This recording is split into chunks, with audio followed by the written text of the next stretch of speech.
Okay, so we're back with naming alkenes and alkynes part 2. And in part 2, we're having more than one alkene or alkyne, or sometimes one of each or multiple of each on the molecules.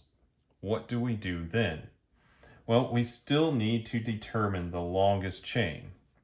And we'll try to determine the longest chain that has the most number of alkenes and alkynes contained in it. So if it's possible to contain all of them in the longest chain, we do that, and that is the parent molecule, or the parent chain.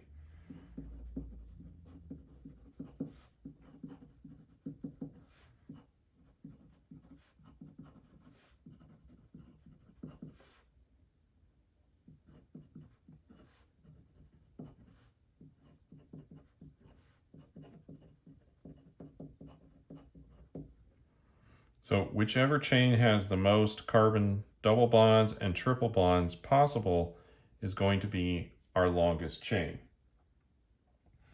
And we'll add an A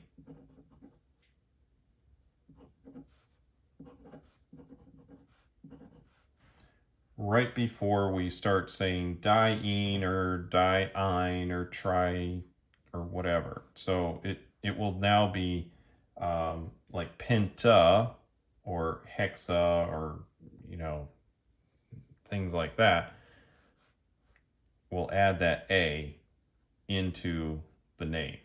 And you'll see what I mean, but it is important to have. All right, so example time.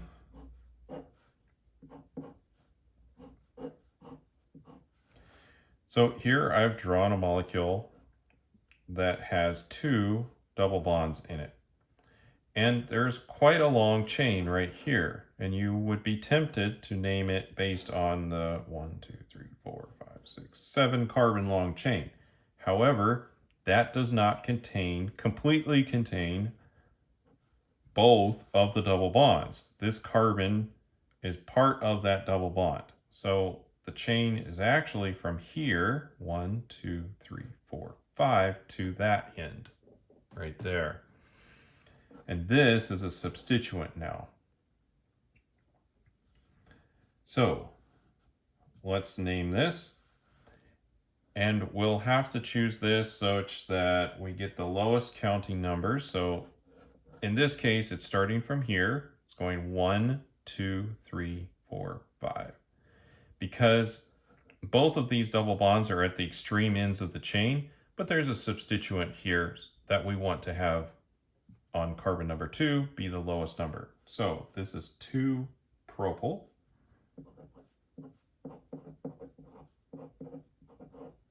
Since there's 3 carbons there.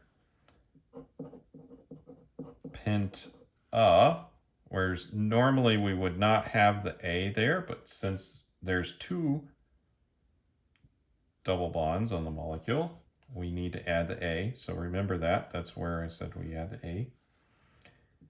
And then we say this is between carbon number 1 and 2.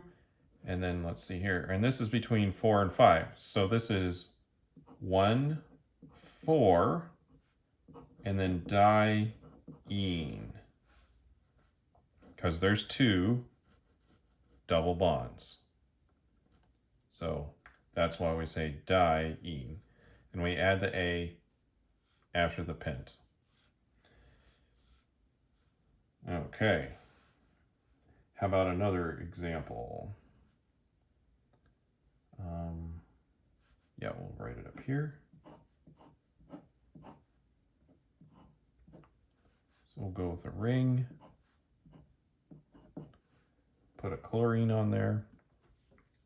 So here, you know that one of these double bonds has to be carbon number 1 and between 1 and 2, and the other one is whatever is lowest, right? And so if we start counting from here and we go around the ring this way, we'll have carbon number 1, 2, 3, and 4. So the double bonds are located between carbons number 1 and 2 and between 3 and 4. and there's a chlorine on carbon number 2. So we say 2-chloro, and then cyclohexa,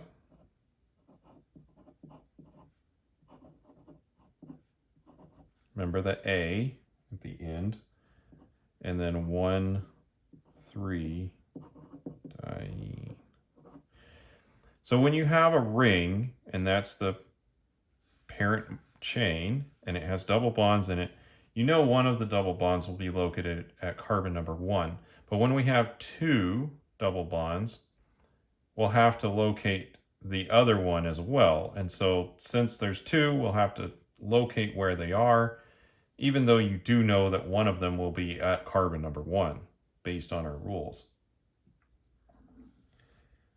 All right, another one. Let's go with some alkynes here.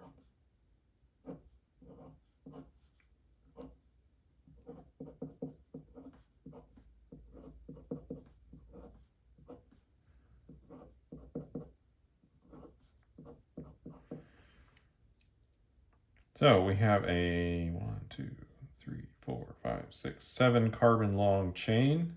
So this is a hepta triene, because there's 3 triple bonds.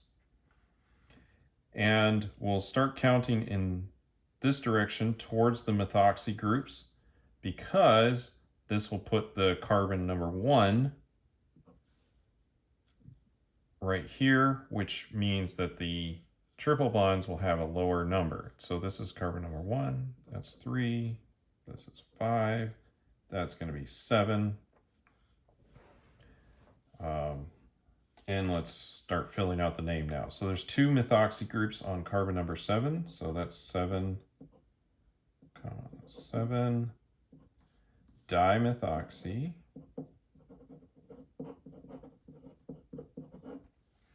Hepta. And then there's 1, 3, 5. So 1, 3, 5. Triene.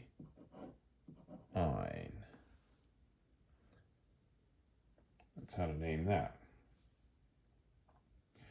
Now, so far, we've named some things that have 2 double bonds or multiple triple bonds, but they were all double bonds or they were all triple bonds. What happens when we have a double bond and a triple bond in the same molecule? So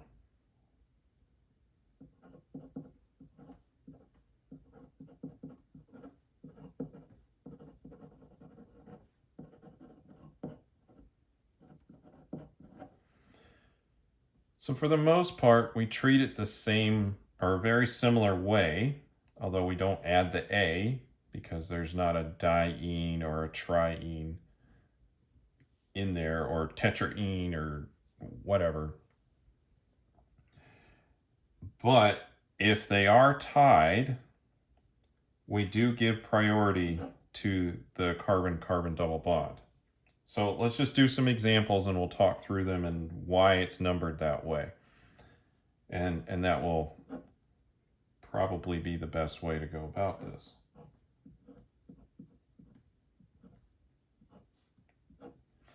So let's start with this. Now here, we're going to start numbering at the double bond just because we can number this one at carbon number 1, whereas this one would be at 2. So we can get lower numbering by starting at this double bond on the left here.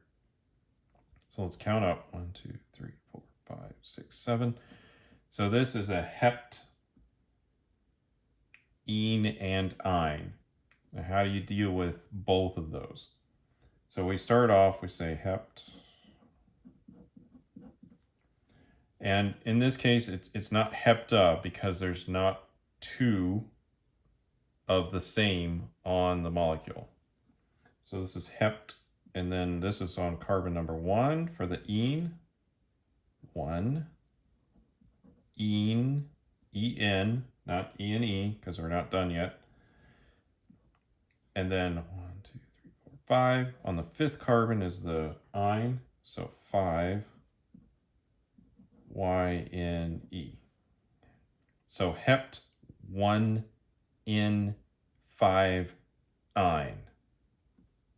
There you go. Now, let's see if we can draw another one here. It's kind of similar, only we'll kind of switch the double bond and triple bond positions here.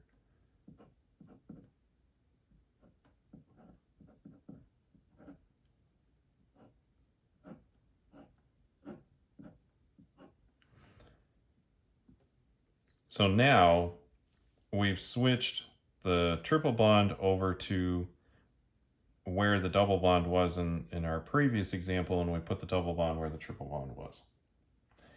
In this case, we're still numbering it in the same direction, because if we count from here, we say 1, 2, that will put this double bond on the second carbon, and it'll put this triple bond on a higher number than it would otherwise have been if we count in the other direction. So if we count from here, triple bond is on carbon number 1, double bond is on carbon number 5. So we're going to name this like so. Hept 5 En 1 yne. So these really are on equal footing when we're making a decision of where to count from, and it does matter, oh, we're starting from this side of the molecule or that side. Let's look at one where they would be tied in either direction. So let's take a carbon off of the molecule, so we have a hex. So that way we can be in the middle.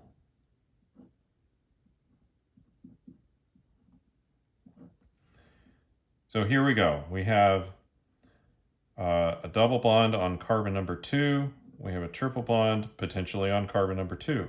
Well, if we look here, and I said, in the case where it's a tie, we default to providing the triple bond, or the double bond, with a higher priority. So this would be called hex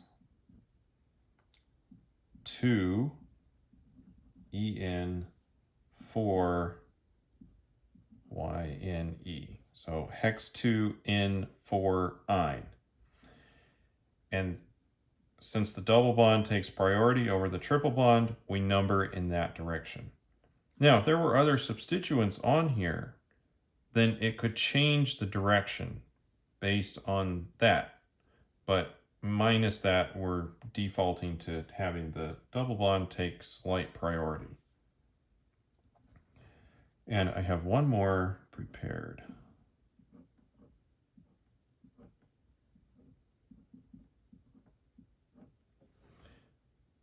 So 1, 2, 3, 4, 5, 6, 7, 8. So this is an octa. And it is an octa, not just oct, because there are 2 double bonds on here. So this is octa, and then this appears on carbon number 2 and carbon number 4. So 2, 4, di in, and then this is on carbon number 6. So 6 yne. So that's a little bit about naming alkenes and alkynes. And of course, all of the previous rules that we talked about for alkanes still apply, especially when we're trying to figure out the numbering, except that the double bonds and triple bonds take priority when we're looking at them, and they determine what the longest chain is, even when there could be a longer link of carbons. They must contain both of the double bonds to be the longest chain. So thank you for joining me, and we'll see you in the next video.